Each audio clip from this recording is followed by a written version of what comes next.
Kinsay next? Edad ko na sa una man na diya sa ilang atubangan. Unya pugos sa mananap sa tipong kalibutan pagsimba sa unang manap na may grabing samad niya na ayon na. Himog mga dako kung milagro nga ikadwa ang ikadwang mananap. May paulan kinig kalayo bilang sa langit atubangan. Tingnan siya din siya mga pulong na mo ni si Jesus Christ na kuhaan sa ligay ay sa unang mananap. Aki? Carnero. Samara ha? Sa kaya to siya nga mananap nga migula. No? Siya ba ni-support sa unang mananap? O siya ang okay atong usbon. Ayun siya. Gigamit niya ang dakong autoridad sa unang mananap diya sa iyang atubangan. Meaning, katong unang mananap diya sa 13 nga migula, gigamit niya itong autoridad. Kumbaga, nahimo siyang makusganon. Pastor, ikaw ka ba? Okay, nahimo siyang makusganon. Niingon siya. Hallelujah. Unya, gipugos. Gigamit niya ng autoridad sa unang mananap diya sa iyang atubangan. Unya, gipugos sa mananap ang tibuok kalibutan. Pagsimba sa unang mananap nga may grabing samad niya na ayon na. Okay, mahimo mga dagong milagro ang ikaduhang mananap. May paulan kini kalay gikan sa langit at ubangan sa kanang tao. Amen.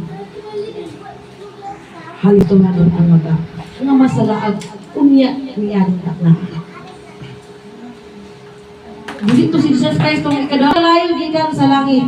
Mugama siya daghan kaayong milagro. Diin ikaw ako nga wala nagtamod or wala basa, sigún sa pinarayag ono tres, nga bulahan ang nagbasa, nagtuman, ang namati o nagtuman sa mga propesya ni ng libro tungod kay makabantay siya. Kung wala nato na siya tun-in, pasig usak ka nga ma. Kita gano'n ang milagro. Mupatunghan ba siya kalayikan sa langit? Kung mamupulong siya, mamuna kabagyo. Giingon kabagyo dito sa Thessalonians o dos maybe ugutso nga daghan siya mga milagro mga pagabuhaton. Pero pinaagi sa pagpadayag sa atong mabingamanan ka Dios siya matugas. Unang atong balakbayan. Okay, padayon ta. Ningon siya. Iyang gamiton niya ang autoridad sa unang mananap aron sa pagpugos sa pagsimba sa mananap. Pag-rule na niya kay Christ, usa ka malaod, usa ka gobyerno, ngayon na wala kayo bunagin, musimba na mong among statue, musimba mo? Kung dili mo musimba, pakiyon mo. Diba? Sa discount man eh. Kinahanglan na ang tanang tao ulupyo, buluhod sa statue ni Nabucodonosor? Yes. Buluhod, ang dili buluhod, pati man. Yung saya itong buhaton. Nya, ang dili ko mo buluhod, kaya ang pagluhod, pagsaludan, mga nimong gaga. Dili na ka na siya yung master, di ba? Buluhod yan ni gaga pa sabot, na siya yung buhat. So pagluhod, dili ka buluhod, kipati mo ka. Pero, mabuhi o mamatay? Sa ato sa karon. Amen. Wala na. Pwede kang mabuhay, pero buhay pa ka nga wala ka ng kaluwasan. Kahit imo mang gibaylo ang imong kaluwasan, ang imong kaluwasan gibaylo man nimo sa imong kinabuhi. No? Niingon siya nila, pugso niya. Umana niya ang gut-up. Umana niya ang gut-up. Pugso niya ang tanang tao sa pagsimba sa unang mananap. Tungod kay nagama man to siya binagro. Ug mata sa mga tao nga magbuhat og binagro Dios. Munang pugso niya ang tanang tao. Hallelujah. Yung siya unya gitugo sa manap ang tibuok kalibutan sa pagsimba sa unang manap nga may grabing samad nga naay na. Mihimong mga dagkong milagro ang ikaduhang manap ni paulan kini kalay gikan sa langit at ubangan sa tanang tao. Tanang tao. Karon ginsay na sakit dira. Basta maayo ako. Basta bisan bilang kalibo. Isag ako ang kinabuhi imuha na ni. Tita. Tira mo na. Maayo ako. Buhat juga na. Pero pagbantay. Kaya basi kag imong kaluwasan na apil na. Diha. Imuha na desisyon. Okay, lain ta. Kinsa man yung kuan? 14. Okay, lain ko.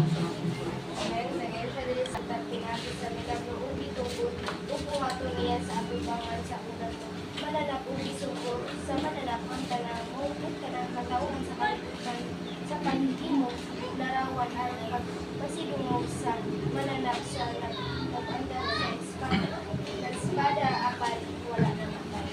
Ngayon ako kapatid ang bulungan sa hindi siya diri nga huwag nalimbungan din ang mga tawal. Manakita at ako dito ka mapaglimano para hindi kita malimbungan sa mga napatay. Amen. Nag-imog larawan. Ikaw ako musimba. Amen? Ako musimba ginito.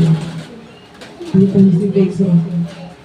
Dili ta musimba sa ilang larawan niya gigama. No, niyon siya munang lulahan gani ang magbasa, maminaw o nagtuman sama-sama. Karon ikaw o ako pantay. Kay musugot kang sa dili makaingon ka nga ang dagan sa panggabahanan karon o kira.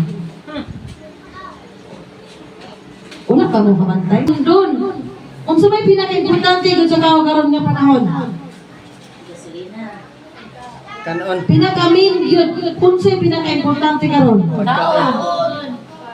Hindi ka kakuha palit kung pagkaon o buhay kwarta. Kwarta gyud ang biruan. Kaya kung nakay kwarta, dala nito tanan. Kunang sa kwarta nila tap-tapan ng mata. Aron ka mo sunod. Pag nanak ni anak, kadali, lamingo na tika. Kay sweet na tika. Kunang bulangan ang nagbasaog namin na. Aron tay. Okay, 30. Hallelujah. Oh, Kinabuhi ngadto sa larawan. Sa orang mananap aron ang larawan makasulti o mupatay sa tanan nga dili mosimba kaniya. So ang akong nakuha dili nga mga mensahe nga mo ni sa tanas ko mga kauban niya. So ang kaning larawan walay lain na dito dili ko ng mga santos nga mga picture nagpa-contact kay ilang ang Ginoo. So pinag-ingon dito nga hatagan nagkinabuhi aron ang dili mo simba sa mananap patyon gayud. So kita nga nakabalo na dito pwede nga magpalimbong sa larawan tungod kay nakabalo ko kasi mag-uwi. kinabuhi. No? Kinsa dili matalang ani. Muhatag siya kinabuhi. Ngayon siya, muhatag siya kinabuhi. Okay, kusbos. Gitugutan ni kadawang manap sa paghatag o kinabuhi. Ngadto sa larawan. Larawan, statue. Yes, statue. Ang kanak siya taga-alag kinabuhi. Ikaw. Hallelujah.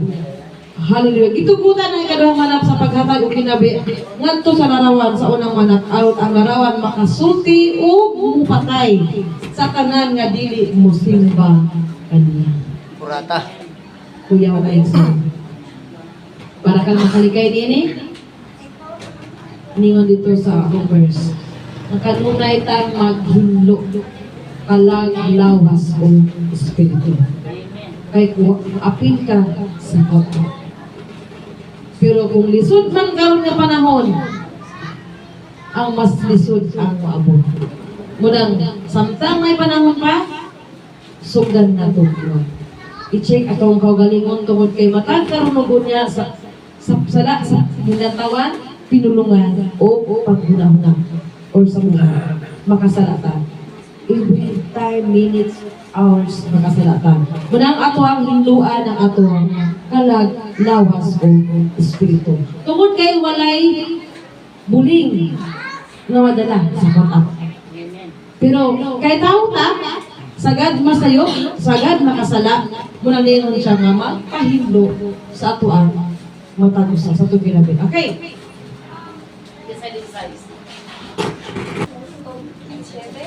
Nalingon rin na gipugos sa mananap nga mapatikan ang tanang tao, inila o dili inila, dato o kabos, ulipon o dili ulipon, diha sa tuo nilang mamot o agtang.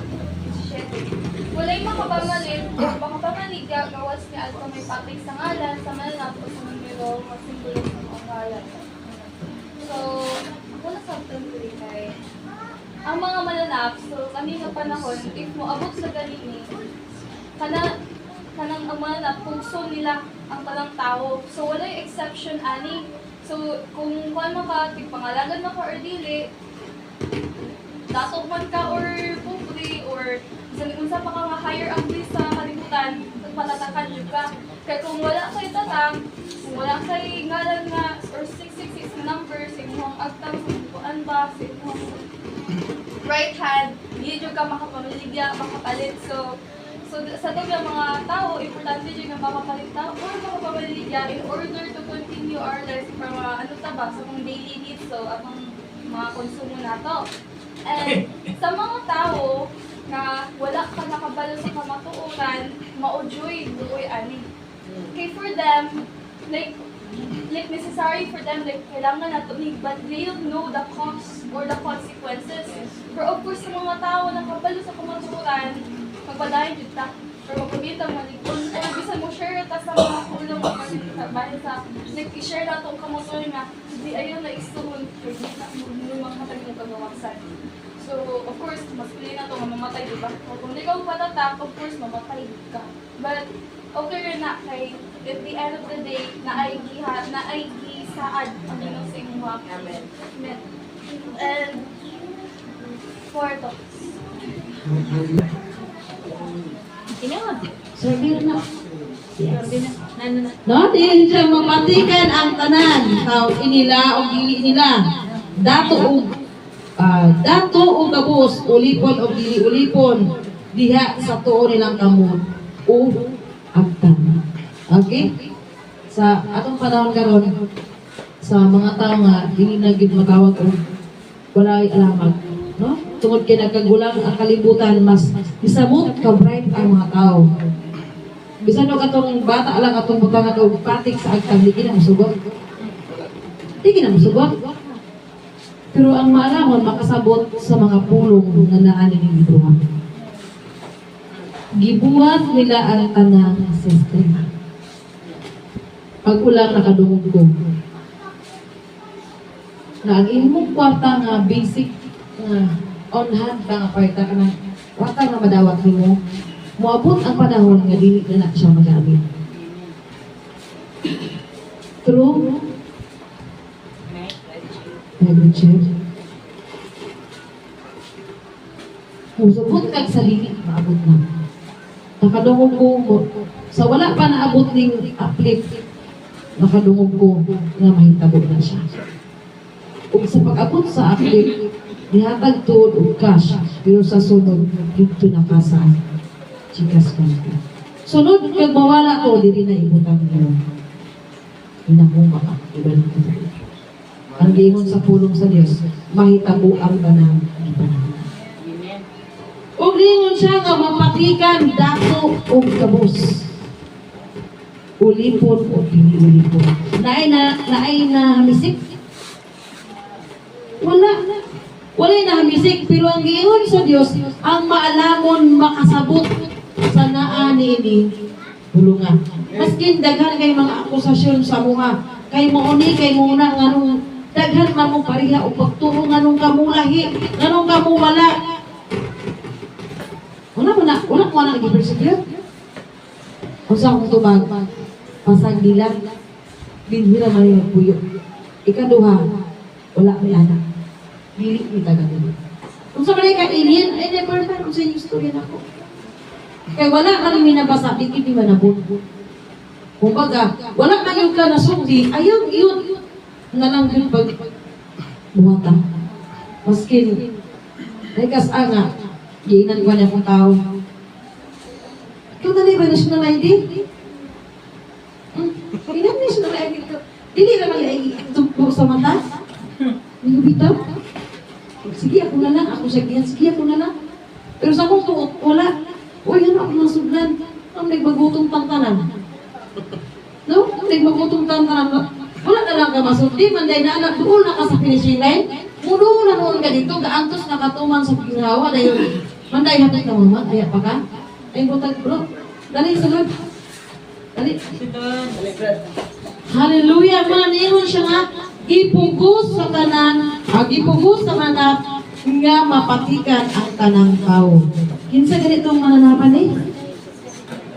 Si Antichrist. Siya ang tao nga mapasipalahon o mamulong bisan unsa mga has ngadto sa Dios. Dili ni siya mananap nga dragon ha o leopardo. Kuha lang ang iyang bangis. Pag kini nga klase nga mananap or kini nga klase nga tao nga gihisgutan nga mananap, kung mao na ni siya magdumala sa kalibutan. Ang mga tao nga wala bakundar diha sa Dios, mutiklop yun ang tuhod. Kay wala ni siya ito amo. Wala ni siya ito amo. Patay ni siya. Kung dili ka musunod niya. Pero kung musunod ka niya, libre ka. Pero ang saad sa Dios nga eternal life, wala na ka. Iris na ka. Ang imong gikaluwasan, imo namang gibaylo. Hallelujah. Kay Brayta. Hallelujah. Kisay ni gabi. Okay, ningon siya diha sa tuon nilang kamot o altar.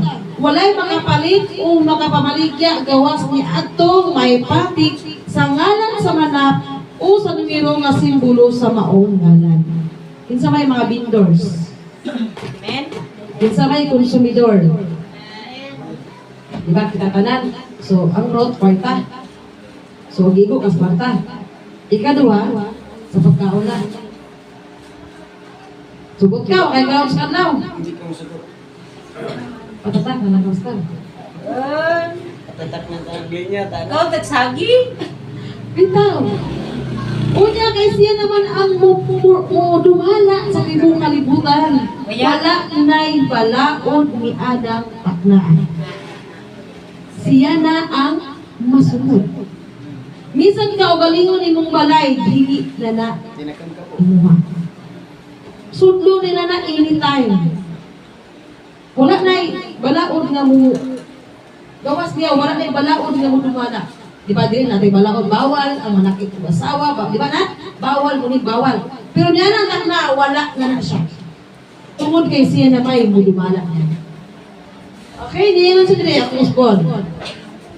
Walay makapalit o makabaligya gawas ni ato may patik sa manap o sa numero simbolo sa maong. Kung wala kay patik at tidyo, di na kakapaunay. Kung wala kay patik, di na po kapalit nimo. Pagita ulit. Butumon jud ka hantod kang mamatay pero sandi lang. Kay niingon ang Dios na asya'y giandam nimo.